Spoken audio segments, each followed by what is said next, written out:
नमस्कार दोस्तों, स्वागत है आप सभी का हमारे YouTube चैनल साइंस इजी है में। मैं हूं विनय और दोस्तों हम पढ़ रहे थे गति के बारे में। ये टॉपिक हमने बहुत ही छांट कर लिया था। बड़े अच्छा टॉपिक है जो आपके कॉम्पिटिटिव एग्जाम का इंपोर्टेंट टॉपिक है।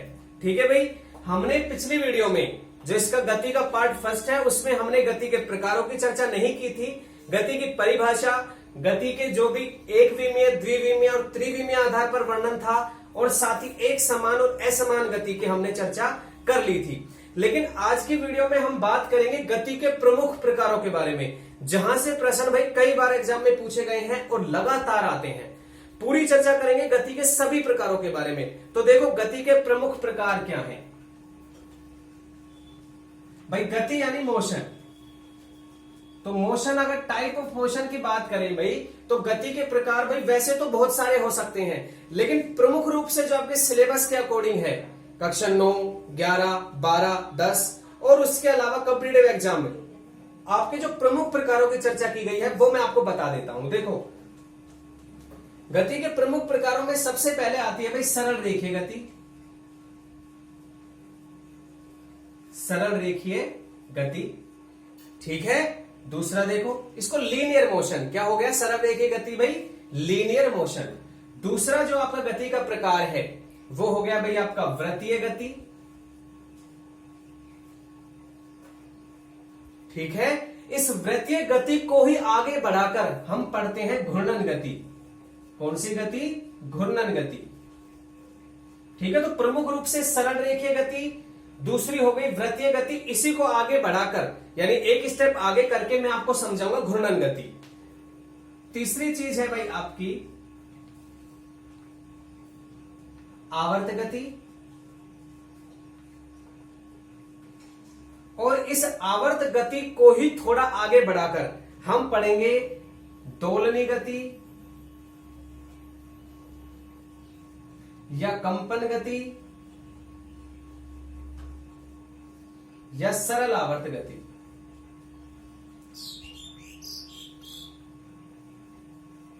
ठीक है भाई, तो प्रमुख रूप से यही गतियों के प्रकार होते हैं जिनको आगे थोड़ा थोड़ा सा इंप्रूवमेंट करके हम पढ़ने वाले हैं। सबसे पहले हम बात करेंगे सरल रेखीय गति के बारे में, फिर हम बात करेंगे वृत्तीय गति और उसी से हम आगे चले जाएंगे घूर्णन गति पे। तीसरा हम बात करेंगे आवर्त गति के बारे में और उसी से बनेगी दोलनी गति, कंपन गति या सरल आवर्त गति। ठीक है, तो हम इन प्रकारों का वर्णन करेंगे भाई। शुरुआत कर देते हैं सबसे पहले सरल रेखीय गति से, ठीक है। देखो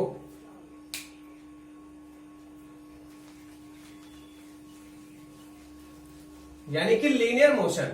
भाई सरल रेखीय गति की अगर बात की जाए तो आपने इससे पहले वाली वीडियो में भी देख लिया होगा। सरल रेखा का मतलब होता है कि जब भी कोई वस्तु, कोई पिंड एक सीधी रेखा में गमन करे। कौन सी रेखा में गमन करे भाई? एक सीधी रेखा में गमन करे, तो इस प्रकार की उसकी जो गति है वो सरल रेखीय गति कहलाती है। जैसे कि भाई कोई भी सीधी सड़क पर कार की गति, ठीक है, इसी सड़क पर किसी मानव की गति भी हो सकती है। तो ये सारी गतियां एक निश्चित पथ पर की जा रही है और वो कौन सा पथ है? सरल रेखा में है।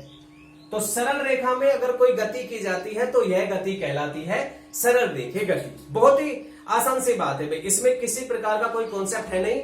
लीनियर मोशन इसको कहते हैं। यह वही गति है जिसकी हम बात करते हैं वेग, विस्थापन, दूरी, त्वरण, ये सारी चीजें इसमें आती हैं, जिनको हम कैसे प्रदर्शित करते हैं देख लो भाई। सबसे पहले बात करें लीनियर मोशन में, इंपॉर्टेंट है भाई, ध्यान रखना। लीनियर मोशन की बात करें तो भाई ये है बिंदु A और ये है बिंदु B। अगर बिंदु A से B तक किसी व्यक्ति को पहुंचना है, इतनी दूरी पर अगर उसको जाना है तो यहां से उसके बहुत सारे पथ हो सकते हैं भाई। देखो इस प्रकार से भी जा सकता है वो, ये भी लीनियर मोशन है। यहां से भी जा सकता है वो यहां से भी घूमकर जा सकता है। तो A से B तक जाने में, यहां से यहां तक जाने में व्यक्ति के पास बहुत सारे पथ होते हैं, ठीक है। तो इनमें से जो सबसे छोटा पथ है, न्यूनतम पथ है, वो तो कहलाता है भाई विस्थापन। क्या कहलाता है? विस्थापन। यानी सभी पथों में से जो सबसे न्यूनतम पथ होता है दो बिंदुओं के बीच का, वो तो है आपका विस्थापन। और यदि जो शेष विस्थापन बचे हैं, अब उनको विस्थापन नहीं कह सकते, विस्थापन तो एक ही होता है, सबसे छोटा। इससे जो बड़े हैं सारे के सारे, वो कहलाती हैं भाई दूरियां। क्या कहलाती हैं? दूरियां। तो सरल रेखा में हमने बात कर ली कि भाई एक बिंदु से दूसरे बिंदु तक जाने में जो मार्ग तय करना पड़ता है वो दूरी कहलाती है, और सबसे न्यूनतम पथ क्या कहलाता है? विस्थापन कहलाता है। ठीक है, दोनों ही सरल रेखाओं की बात हो रही थी। अब हम बात करें इस दूरी या विस्थापन की, तो इस दूरी को तय करने में कोई ना कोई समय भी लगेगा, और यदि दूरी में समय का भाग दे दिया जाए, यानी कि एकांक समय में तय की गई दूरी क्या कहलाएगी? बिल्कुल सही, चाल कहलाती है। चाल यानी स्पीड कहलाती है। ठीक है, तो एकांक समय में जो दूरी तय की गई वह कहलाती है आपकी चाल या स्पीड। मैं फटाफट से सरल रेखा गति की बात कर रहा हूं, क्योंकि ये तो आपको सारी चीजें आती है, नॉर्मल है। बाकी जब गतियां पढ़ेंगे तो और अच्छी तरीके से पढ़ेंगे भाई। यहां तो लीनियर मोशन है भाई, जो विस्थापन से बड़ी है वो सारी दूरियां हैं, विस्थापन भी दूरी है लेकिन सबसे छोटा है, इसलिए इसका नाम हो गया डिस्प्लेसमेंट या विस्थापन। चाल की बात हो गई भाई, दूरी बटे समय हो गया आपका चाल हो गया। अगर मैं बात कर लूं कि विस्थापन की बात करें, तो विस्थापन में अगर तय किए गए खर्च किए गए समय का भाग दे दें, तो विस्थापन बटे समय से हमें मिल जाता है वेग। ये सरल रेखीय वेग है, यह भी सरल रेखा में चाल है, ये विस्थापन भी सरल रेखा का विस्थापन है, और ये दूरी भी सरल रेखीय दूरी है। इसलिए इस प्रकार की जो संपूर्ण गति हम पढ़ते हैं भाई, वो आपकी कौन सी गति कहलाती है? सरल रेखीय गति। इसके सूत्र आपको पता चल गए भाई। दूरियां, जो भी रास्ता तय किया जाता है वो दूरी कहलाती है। विस्थापन, उन रास्तों में सबसे छोटा जो मार्ग है, दो बिंदुओं के बीच की सबसे कम दूरी क्या कहलाता है? विस्थापन। अगर मैं दूरी बटे समय कर देता हूं, यानी एकांक समय में तय की गई दूरी की बात करें, तो वो चाल कहलाती है। और यदि एकांक समय में तय की गई विस्थापन की बात करें, तो वह वेग कहलाता है। इसको v से, इसको s से, इसको d से, और कई बार इसको d या s दोनों से प्रदर्शित कर दिया जाता है। ठीक है भाई। एक लास्ट चीज इसमें बचती है आपका त्वरण। क्या बचता है भाई? त्वरण। अगर त्वरण की बात करें तो त्वरण का तात्पर्य होता है वेग में परिवर्तन की दर। वेग में परिवर्तन की दर, यही क्या कहलाती है? आपका त्वरण कहलाती है, यानी वेग बटे समय। और इस त्वरण को लिखते हैं ए से। तो यहां ये सारी चीजें भाई सरल रेखीय गति के अंतर्गत आती हैं। आपकी विस्थापन, दूरी, चाल, वेग और त्वरण। तो ये सारी चीजें सरल रेखा में आपसे पूछी जा सकती हैं। इनके मात्रक भी पूछे जा सकते हैं। वैसे तो हमारे मात्रकों की अलग वीडियो है, आप चाहे तो देख सकते हैं, लेकिन फिर से एक बार आपको बता देता हूं भाई।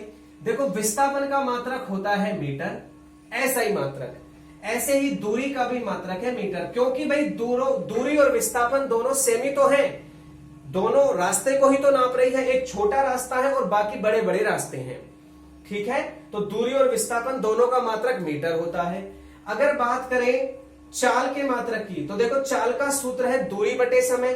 तो दूरी तो आ गई मीटर में और समय आ गया सेकंड में, तो मीटर प्रति सेकंड हो गया किसका मात्रक? चाल का। ठीक है, मात्रकों की बात कर रहे हैं, यूनिटों की बात कर रहे हैं। बात करें अगर वेग के मात्रक की, तो वेग हो गया, देख लो, विस्थापन बटे समय। विस्थापन भी मीटर में और समय तो सेकंड में होता है। तो वेग का और चाल का मात्रक एक जैसा होता है, विस्थापन और दूरी का मात्रक एक जैसा होता है। बात कर ले त्वरण के मात्रक की, तो देखो त्वरण का कैसे निकालोगे? वेग का तो क्या है? मीटर प्रति सेकंड, और समय का एक और सेकंड, तो ये हो गया मीटर प्रति सेकंड का स्क्वायर। तो त्वरण का मात्रक हो गया मीटर प्रति सेकंड स्क्वायर। बस, इसके अलावा सरल रेखीय गति में कुछ भी आपसे नहीं पूछा जाएगा। सरल रेखीय गति क्या होती है? सीधी रेखा में गति। हम जो गति करते हैं, कार चलती है, वो सभी सरल रेखीय गति है। सरल रेखीय गति में दो प्रकार के मूल तत्व हैं, या तो दूरी या विस्थापन। सभी प्रकार के मार्ग दूरी कहलाते हैं, लेकिन सबसे छोटा जो मार्ग है वो आपका विस्थापन कहलाता है।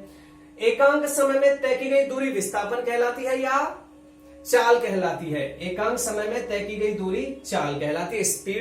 स्पीड का मात्रक होता है मीटर प्रति सेकंड। अगर बात करें एकांक समय में तय की गई विस्थापन की, तो ये वेग कहलाता है, और वेग का मात्रक भी होता है मीटर प्रति सेकंड। जब वेग में परिवर्तन हो जाए, यानी कभी तो वस्तु चले 5 मीटर पर सेकंड से, कभी चले 10 मीटर पर सेकंड से, कभी तेज कभी धीमा।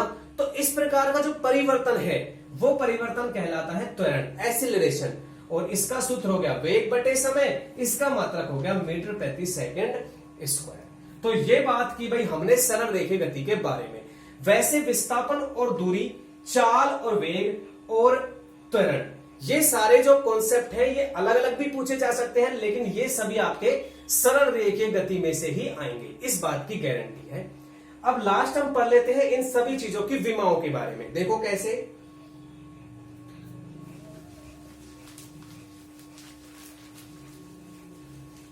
भाई विमाएं भी इंपॉर्टेंट है और आपसे सरल रेखीय गति में जो जो विमाएं पूछी जा सकती हैं उनकी मैं आपके सामने चर्चा कर लेता हूं। देखो कैसे, सबसे पहले बात करें दूरी की, तो दूरी का मात्रक है मीटर और विमा क्या हो जाएगी भाई, दूरी का मात्रक तो मीटर हो गया और विमा हो जाएगी L1। विमा लिखने का तरीका आप जानते ही हैं, ब्रैकेट लगाते हैं बड़ा वाला, उसमें M L T जो भी आपको जरूरत है मूल मात्रकों में से उसको लिख लेते हैं। अब दूरी का मात्रक मीटर है और इसको लेंथ बोलते हैं, तो लेंथ मीटर में नापी जाती है। मीटर की पावर 1 है, इसलिए मैंने यहां भी L की पावर 1 लगा दी, तो दूरी का मात्रक है L1।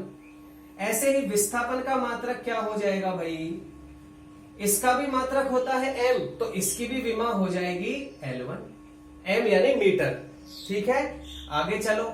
अगली बात की थी हमने चाल की, तो चाल का जो सूत्र या मात्रक निकल के आया था मीटर प्रति सेकंड, तो इसकी विमा हो जाएगी, देखो M फॉर मीटर, तो L1 तो आएगा ही आएगा। अब समय है T यानी टाइम, तो T लिख दिया बड़ा वाला, और समय कितना है सेकंड, पावर 1, तो पावर 1। लेकिन आप देख रहे हो सेकंड तो नीचे है, तो इसलिए इसके ऊपर भी माइनस लगा दिया, तो L1 T माइनस 1 किसकी हो गई, चाल की। वेग का क्या हो जाएगा, फिर से वही मीटर प्रति सेकंड, और इसकी भी हो जाएगी L1 T माइनस 1 विमा। क्या बात कर रहे हैं हम, विमाएं। सरल रेखीय गति में जो आपके पार्टिकल्स है, जो आपकी चीजें हैं, जो कॉन्सेप्ट है, उनकी विमाएं हमने लिख दी। एक और बच गया लास्ट और इंपॉर्टेंट भाई, त्वरण। अगर त्वरण की बात की जाए तो त्वरण का जो मात्रक निकल के आया था वो था मीटर प्रति सेकंड स्क्वायर, मीटर प्रति सेकंड स्क्वायर। तो इसकी देख लो, मीटर हो गया L1 और समय हो गया T, T की पावर 2, लेकिन T तो नीचे है ना समय, तो ये हो गया माइनस। ठीक है भाई, तो सरल रेखीय गति की परिभाषा हो गई, सरल रेखीय गति के तरीके हो गए भाई, उसमें कौन कौन से कॉन्सेप्ट आए उनकी परिभाषा, और ये लास्ट में मात्रक और विमाएं भी मैंने आपको बता दी। ठीक है, तो अब हम पढ़ेंगे सरल रेखीय गति के बाद दूसरी गति। चलो इसको लिखो भाई।